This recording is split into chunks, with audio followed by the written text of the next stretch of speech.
कर्पूरगौरं करुणावतारं संसारसारं भुजगेन्द्रहारं सदा वसन्तं हृदयारविन्दे भवं भवानी सहितं नमामि।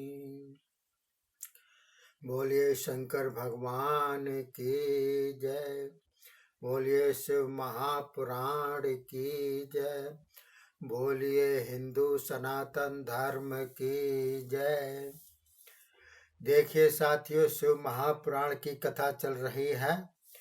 आज के वीडियो के अंतर्गत 29वां अध्याय प्रारंभ हो रहा है, जिसके अंतर्गत श्री सती जी का शरीर त्यागना बतलाया गया है और नारद जी और ब्रह्मा जी का आपस में संवाद चल रहा है, जिसके द्वारा हम और आप श्रवण कर रहे हैं, ज्ञानार्जन कर रहे हैं। तो देखिए, ब्रह्मा जी बोले, हे नारद जी, जगत माता सती जी इस प्रकार कहकर उत्तर की ओर मुख कर पृथ्वी पर लेट गईं।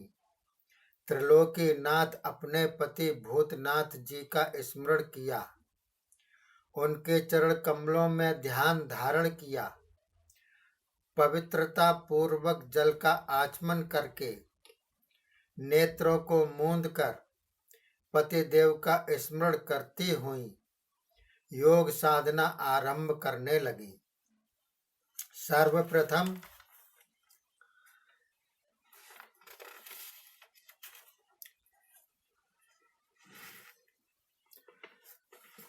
सर्वप्रथम प्राणवायु एवं अपान वायु की एक समान कर लिया।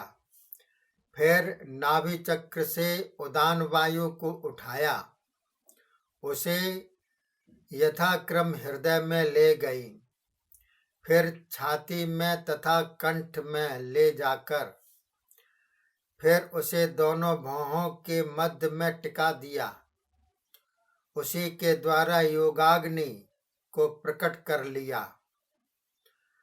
तब जगत के भगवान का स्मरण करके उसी योगाग्नि द्वारा सबके देखते ही देखते दक्ष पर कुपित होकर अपने शरीर को भस्मीभूत कर दिया। उनके शरीर में प्रचंड अग्नि धधक रही थी, जिसे देखकर देवतागण भयभीत होकर हाहाकार करने लगे। पृथ्वी तथा आकाश में हाहाकार हो उठा। चारों ओर यही चर्चा चल पड़ी। जगत पिता शंकर भगवान की परम प्रिया भवानी को न मालूम किसने क्रोधित कर दिया। दक्ष महादुष्ट निकला जो कि आदर के योग्य श्री सती भगवती जी थीं, उनका अनुचित अपमान कर दिया। श्री सती के शरीर त्याग की हर जगह चर्चा चलने लगी। शिवगणों ने जब यह समाचार सुना तो उन्हें अत्यंत क्रोध उत्पन्न हुआ। तब वे शस्त्रों को लेकर शीघ्रता पूर्वक यज्ञ भूमि में पहुंचे और दक्ष को मारने के लिए तैयार हो गए। तब यज्ञ की रक्षा के लिए भृगु ने यजुर्वेद के मंत्रों द्वारा दक्षिणाग्नि में होम किया। तब प्रबल पराक्रम वाले हजारों ऋषभव नाम वाले वीर अग्निकुंड से प्रकट हो गए। उन्होंने शिवगणों के साथ युद्ध करना आरंभ किया, जिससे शिवगण मारे गए और कई घबराकर वहां से भाग गए। बोलिए शंकर भगवान की जय। और इसके बाद में 20वां अध्याय शुरू होता है।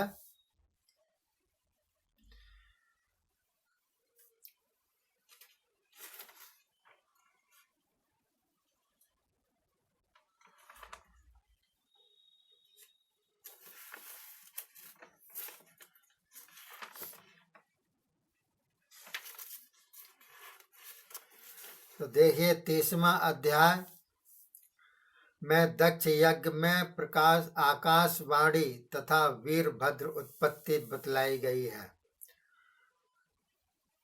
तो देखिए ब्रह्मा जी बोले, हे नारद जी, उसी समय आकाशवाणी हुई जो दक्ष के लिए थी। अरे अभिमानी दक्ष, तुमने घमंड में आकर बहुत बुरा कर्म किया।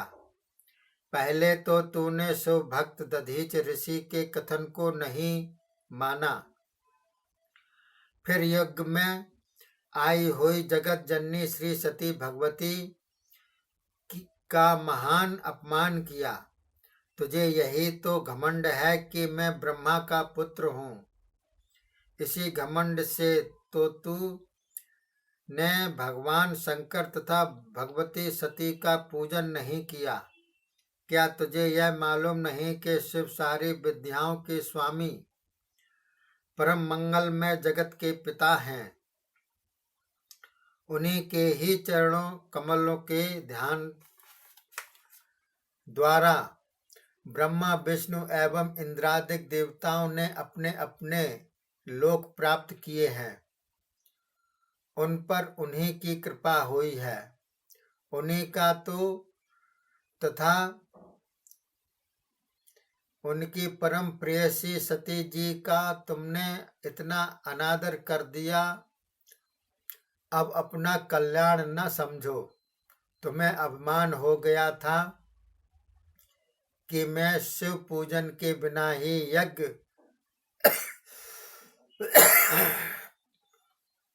पूर्ण कर लूंगा। अब यही अभिमान नष्ट होने वाला है। तुम सबके सब ईश्वर से विमुख हो। संसार की कोई भी शक्ति तुम्हें नहीं बचा सकती।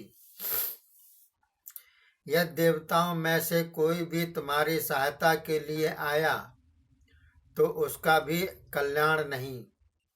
यह तुम्हारा सिर कटकर अग्नि में जलेगा। तेरे सहायक शीघ्र ही भस्म हो जाएंगे। हे देवता तथा ऋषि गणों, यदि आप लोगों को अपनी भलाई की इच्छा हो तो शीघ्र ही अपने अपने स्थानों को चले जाओ, नहीं तो व्यर्थ में संकट में पड़ जाओगे। हे नारद जी, तब देवताओं ने आकाशवाणी सुनी और आश्चर्य में पड़ गए, किंतु शिव माया से मोहित होकर अपने अपने स्थानों से उठे नहीं, चुपचाप बैठे ही रहे। भागे हुए शिवगण सदाशिव के पास अत्यंत शीघ्रता से पहुंच गए। वहां उन्होंने प्रणाम करके दक्ष के अत्याचार का सारा समाचार विस्तार से सुना दिया। दुष्ट दक्ष ने आप का भाग यज्ञ में नहीं रखा था। इसे देखकर मातेश्वरी ने दक्ष से कहा, दुष्ट दक्ष ने आपको अपमान के वचन कहे, जिन्हें सुनकर श्री सती जी सहन न कर सकी। स्वयं दक्ष की निंदा करके अपना शरीर अग्नि में भस्म कर दिया। मातेश्वरी के शरीर के त्याग को सुनकर आपके कई गणों ने तो शस्त्रों द्वारा अपना अपना शरीर काट डाला और हम कई एक यज्ञ को विध्वंस करने के लिए पहुंचे, किंतु भृगु ने अपने मंत्रों के बल से हम लोगों को भगा दिया।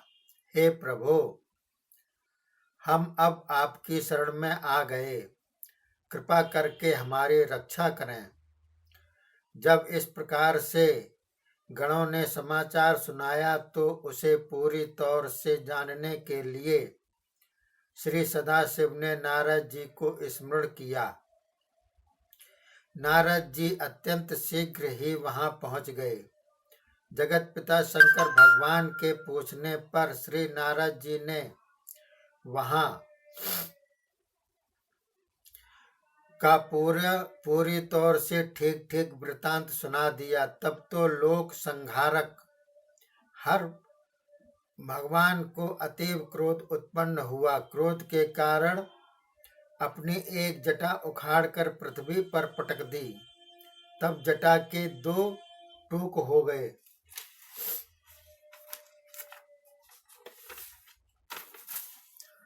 उन्हीं में से प्रलय काल के मेघों की गर्जना के समान गर्जना करता हुआ एक गण प्रकट हो गया, जिसका नाम वीरभद्र था।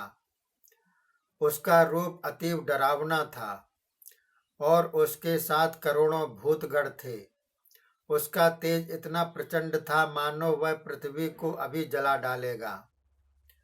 इस प्रकार का परम तेजस्वी वीरगण सदाशिव को प्रणाम करके हाथ जोड़कर बोला, हे प्रभु, आज्ञा करें, मैं क्या सेवा करूं?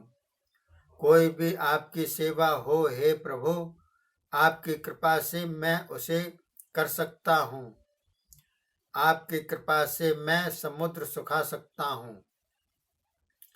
पहाड़ों को यदि कहें तो मैं आधे क्षण में पीस डालूं। आपकी आज्ञा हो तो क्षण भर में ब्रह्मांड को भस्म कर दूं। कौन सा ऐसा कार्य है जो आपकी आज्ञा से मैं ना कर सकूं? आपकी कृपा ही बलवती है, जिसके द्वारा एक तुच्छ सा मनुष्य संसार सागर से पार हो जाता है। ब्रह्मा जी कहने लगे, हे नारद जी, इस प्रकार के वीरभद्र के वचन सुनकर शंकर भगवान बोले, हे वीरभद्र, तुम ध्यान से मेरी आज्ञा सुनो। मेरा शत्रु होकर दुष्ट दक्ष इस समय यज्ञ कर रहा है। तुम वहां अपने गणों के साथ शीघ्र पहुंचो और उनका यज्ञ नष्ट भ्रष्ट कर डालो। उसकी सहायता में कोई भी आवे उसे भी न छोड़ो। और विष्णु, ब्रह्मा, इंद्र, यज्ञ, यक्ष, गंधर्व आदि कोई भी देवता वहां पाओ उसे भी उचित दंड दे देना। दक्ष को तो परिवार के साथ भस्म कर डालना। वहां अन्य भी कोई मेरा शत्रु दिखाई दे उसे कदापि न छोड़ना। यह कार्य शीघ्रता पूर्वक करके यहाँ आ जाओ। बोलिए शंकर भगवान की जय। ये दोनों अध्याय एक में ही मैंने आपको बतलाए हैं, जो कि छोटे छोटे हैं। अगला 31वां अध्याय होगा, जिसमें यज्ञ नष्ट करने के लिए वीरभद्र का गमन बतलाया गया है। रोचक है कहानी, आप सुनते रहिए, क्योंकि ये जो कहानियां हैं ये प्रत्येक काल में बहुत ही सूक्ष्म रूप से बतलाई गई हैं। जब हजारों घटनाएं घटित होती हैं तब कोई भी एक घटना इसमें दे दी जाती है। इस प्रकार से ये शिव महापुराण पूरी बनती है। और अगर पूरी घटनाएं दे दी जाएं तो शिव महापुराण बहुत ही अथाह हो जाएगी। इसलिए शॉर्टकट में बतलाते हैं इसको। शिव महापुराण ये बनी हुई है, जो कि मोक्षदायिनी है और कल्याणकारी है। आप सुनते और सुनाते रहिए। तब तक के लिए धन्यवाद। जय हिंद, जय भारत।